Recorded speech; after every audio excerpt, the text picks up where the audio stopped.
In the fall of 2025, we headed out to Ontario Wildlife Management Unit 15B. We'd selected this unit because there was a lot of tags available, and we assumed therefore there would be a lot of moose to hunt. We had a bull tag and a calf tag, and we were out with a bunch of newbies who hadn't hunted moose before, and one fellow that had a bit of experience but had yet to harvest a moose. So we really needed a lot of background knowledge to try and be successful. Let's see how our hunt went. To select a spot within the wildlife management unit, we used a bunch of different information to try and focus where would be the best place to hunt moose. We had some information from some friends around areas to focus on, but it was quite old information, about 6 years old. So we wanted to see what information we could use to really narrow down and focus on different areas. One thing we looked at was satellite imagery, focusing on small wetlands that might be good habitat for moose. We also looked at provincial forest maps on the age and species of forests, with a focus on clear cuts that were under 40 years old and had more spruce and therefore tended to be wetter and likely to have the food that moose was most interested in. For satellite imagery, we used a combination of Google Maps and iHunter. And then to get the maps on the forest age and species, we used it from a government database, and I'll just show you which database we used to get that information. To get the maps on Ontario forest ages, go to the Ontario Natural Resource Information Portal, then click on Business and then Forestry. From there, you'll be in the Forestry section, scroll down to the bottom and click on Forest Management Plans. From there, you'll get a map of the province and the relevant forest management plans. For us, we were interested in 15B, so we selected the unit west of Nipigon Lake.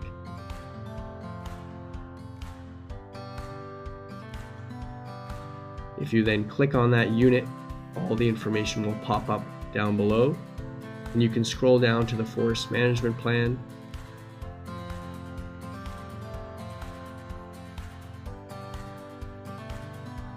Then scroll down to the final plan maps.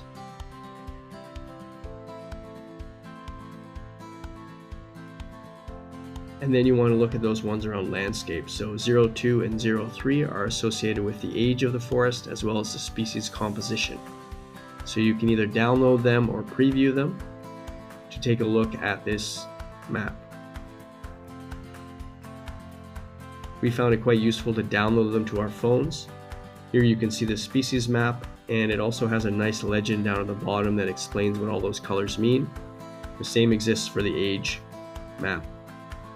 We ended up with 2 locations to focus our hunting effort in Unit 15B.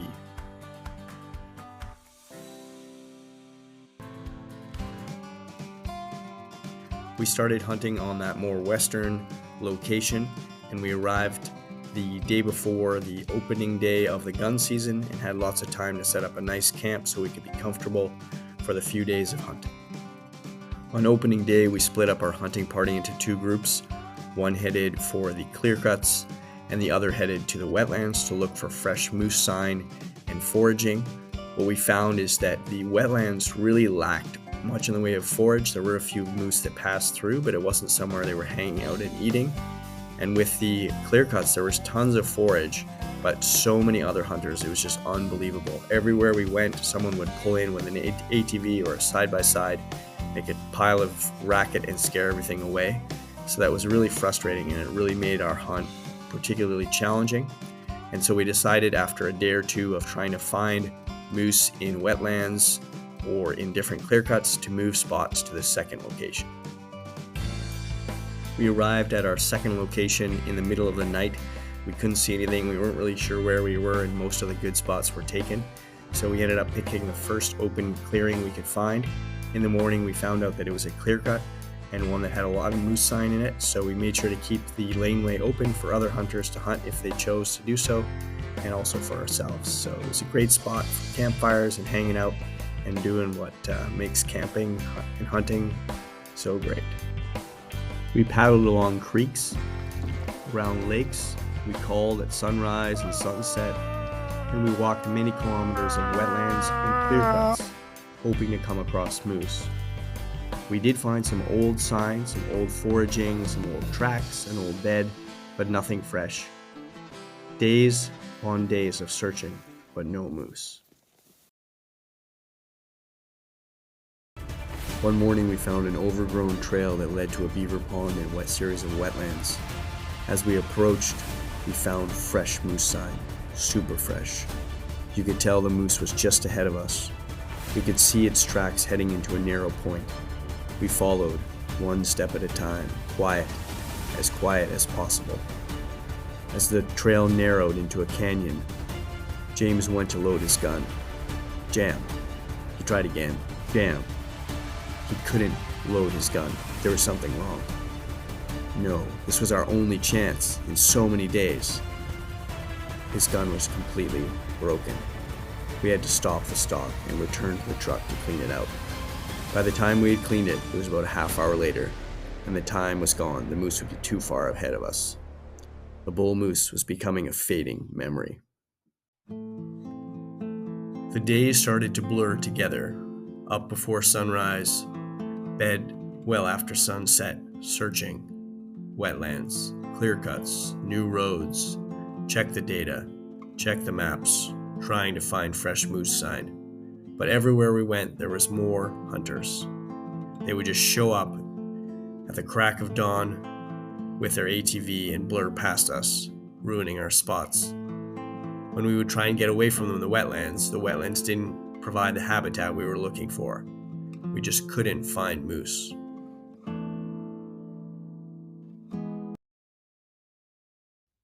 On the 7th night of our hunt, I could hear moose in my dreams.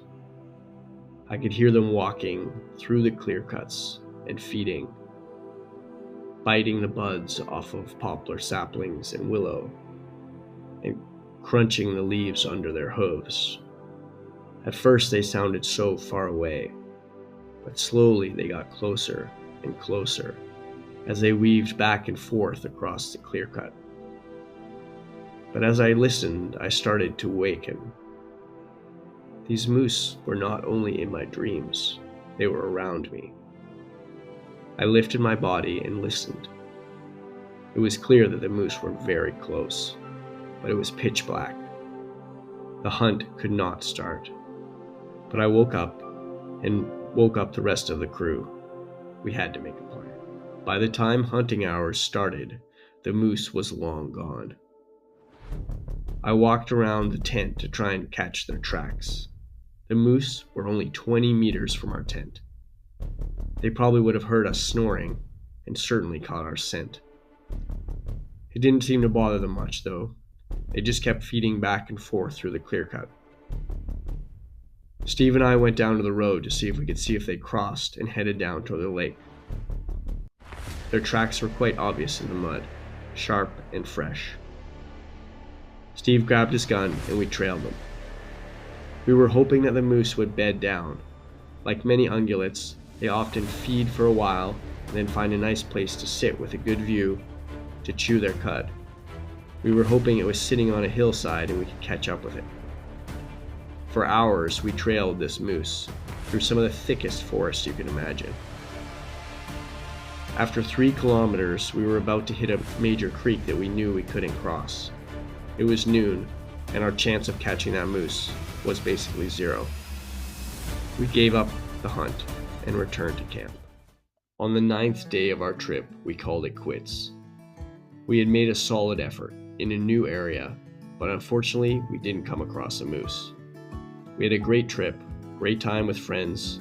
We shot lots of grouse and caught lots of walleye. We had many great feeds of wild fish and wild meat, and time around the campfire to connect and catch up. We'd learned a lot, and there's always more to learn. Here are some of the things we learned from our hunting trip. Consider these tips for your next Northern Ontario moose hunting adventure.